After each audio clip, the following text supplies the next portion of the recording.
just take you straight to the stories dominating the headlines in the newspapers this morning. And to help me do that, I'm joined by Sandile Mdatane. But before I do that, I'm going to just take you through the Sunday Times headline, which we'll be showing to you in a moment. So it leads with a story that says, "Take the money and run."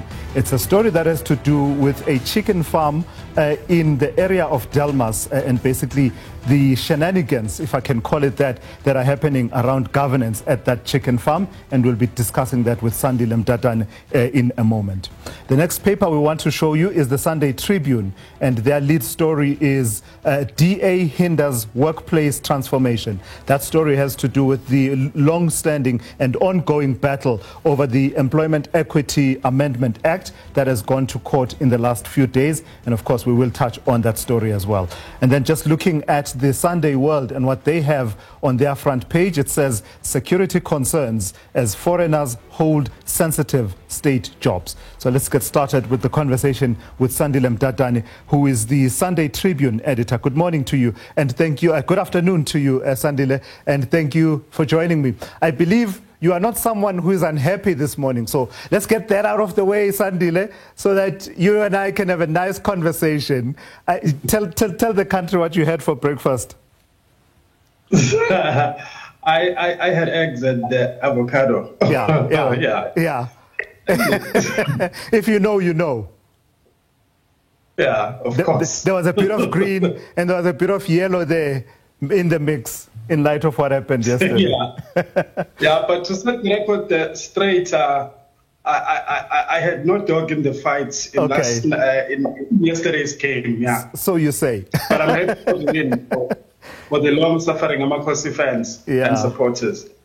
So let's get into the newspapers, Sandile. We will get to the Sunday Tribune, your title, in a moment. But let's start with the Sunday Times.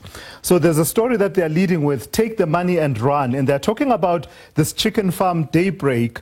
And I must confess, I didn't know that, the South African taxpayer, as well as government employees and those that have their monies with the PIC have so much at stake in that company called Daybreak.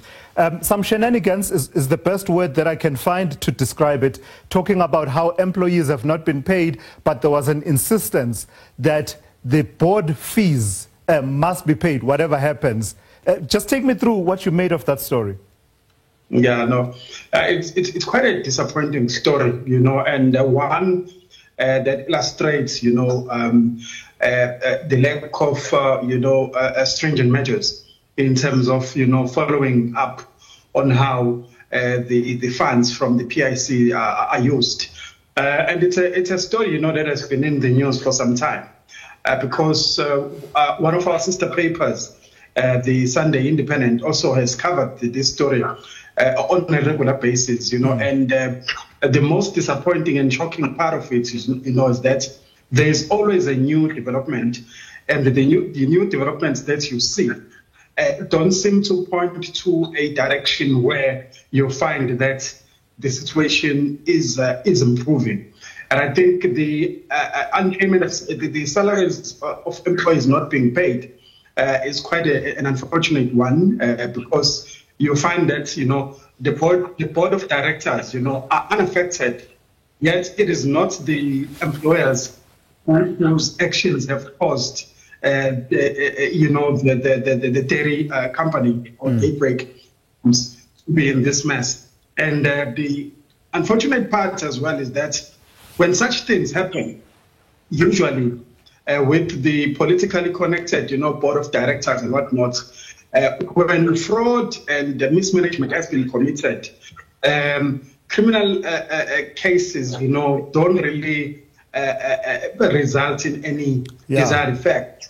You find that there will be talk of commissions of inquiry and whatnot, but if it's just an ordinary citizen doing this thing, they'll probably be in jail by now. Yeah, and it's quite interesting. I mean, it will be interesting to see how accountability is exacted in this particular instance, because from the report that is out there, I mean, one imagines that considerations of the Companies Act come into play, the responsibilities, fiduciary responsibilities of board members also come into play, but also with the background that we have of the amount of work that was done a few years ago towards getting to the bottom of some of the transactions and investments at the PIC to safeguard those investments of public servants?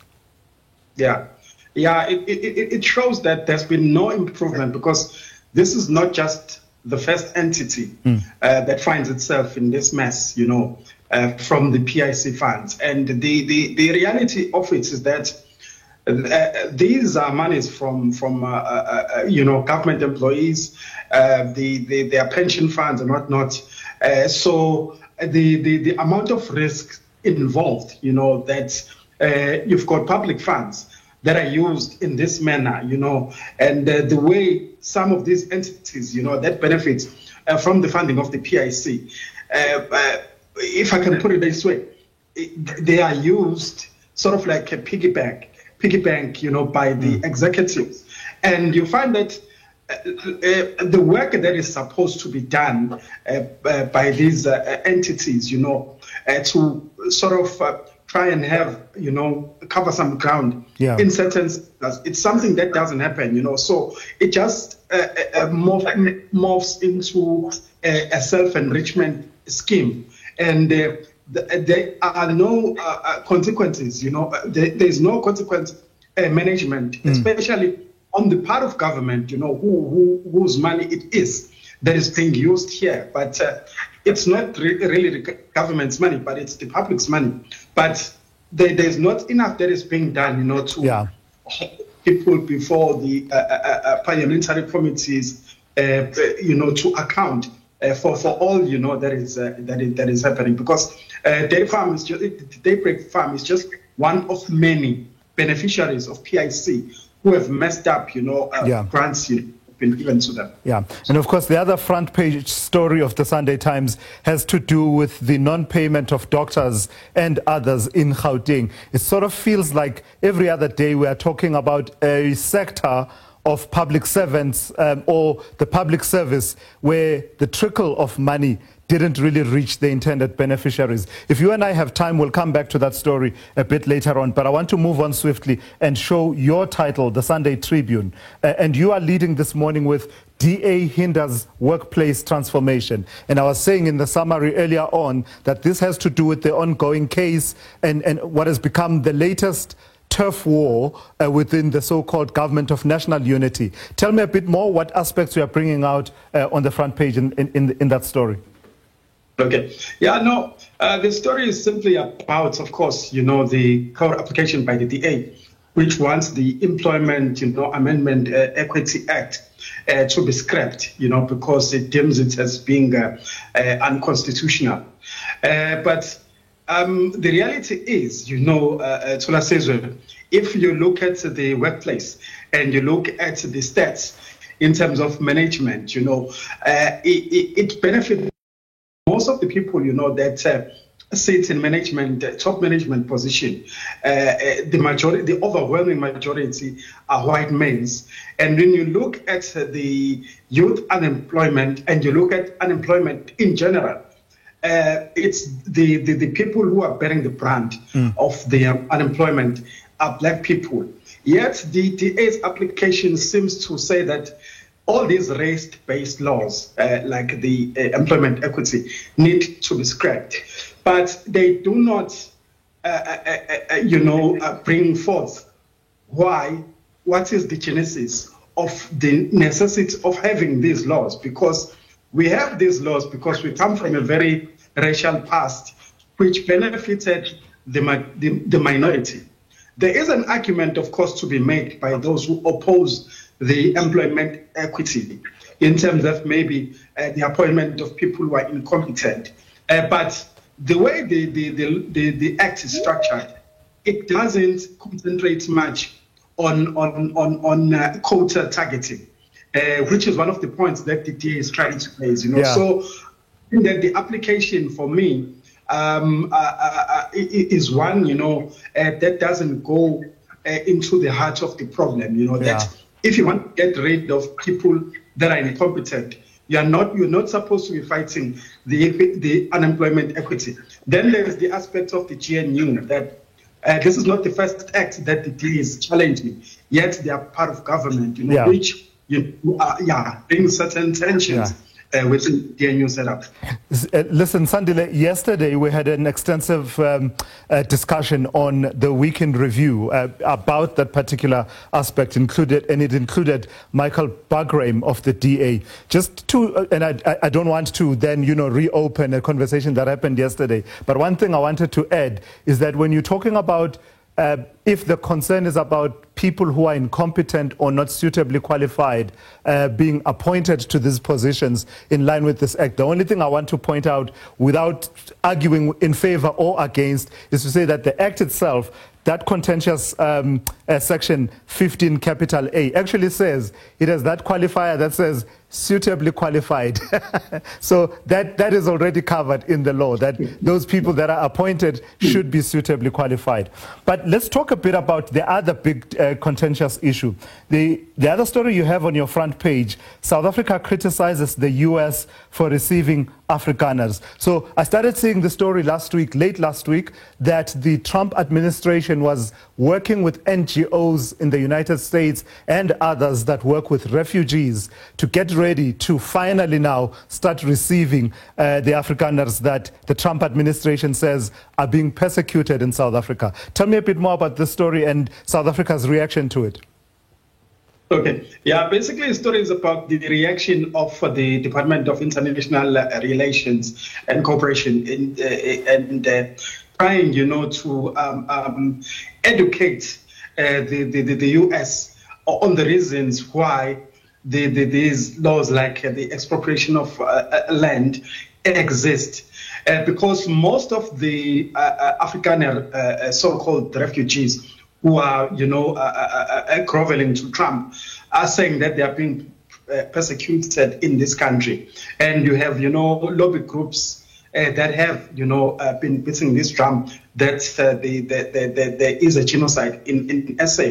So DECO is saying that it's okay for people who want to move to the US, but they shouldn't move to that country on the wrong reasons and lying about the South Africa, because it further strains the relations between the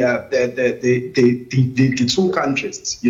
It's one thing for one to say that we would like to move to the US or Britain, for better work opportunity or for better, life quality and whatnot. But to go there on the tickets that we are here because we are like refugees running away from a heartless government that is taking away our land, that is allowing massive killings of our minority race, is just totally wrong. But at least maybe they should accept these African refugees, knowing fully well that they are there not because they are being prosecuted. But I'm glad that the US is now giving itself time, to listen to the Department of International Relations on this matter. Yeah, well, at least there's some avenues that have opened in terms of being able to, at the very least, have a conversation, and I think that's the one positive we can take from it. I saw that statement that was talking about the true definition at international law of what a refugee is and how these individuals don't fit in that definition. Let's go to the Sunday World now. It leads with a story that says security concerns as foreigners hold sensitive state jobs. Did you get a chance to go through that? I mean, it's part of the broader conversation about migration, as well as which levels of government people can serve for migrants in South Africa.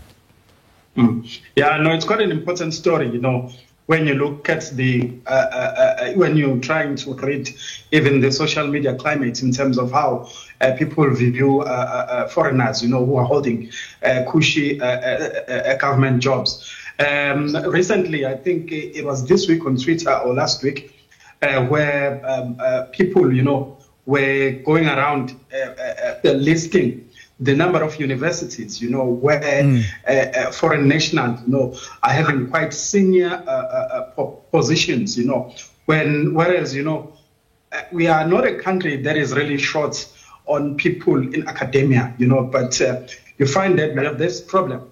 And it goes as far as, the health sector, that when you go to any private or government hospital, it's quite rare when you don't come across a doctor who is a foreign national. Yet you have many doctors, who are sitting at home, who are unemployed. But I think it's probably important also to know that some of these departments, by their very nature, require that these positions should be held by foreign nationals, especially the ones that have to mostly deal with refugee issues, human rights and whatnot. But I think a conversation, needs to be had, because there is a swelling, a voice on the ground that is very anti-foreign national. And I think you saw just 2 weeks ago, that here in Durban, we've had about 2 consecutive march in March that is aimed at that is anti illegal immigration. Yeah. All right, I've got to thank you for your time, Sandile. I've really enjoyed our discussion. That's Sandile Ndatane, who is the Sunday Tribune editor, and we were going through some of the lead stories in the newspapers.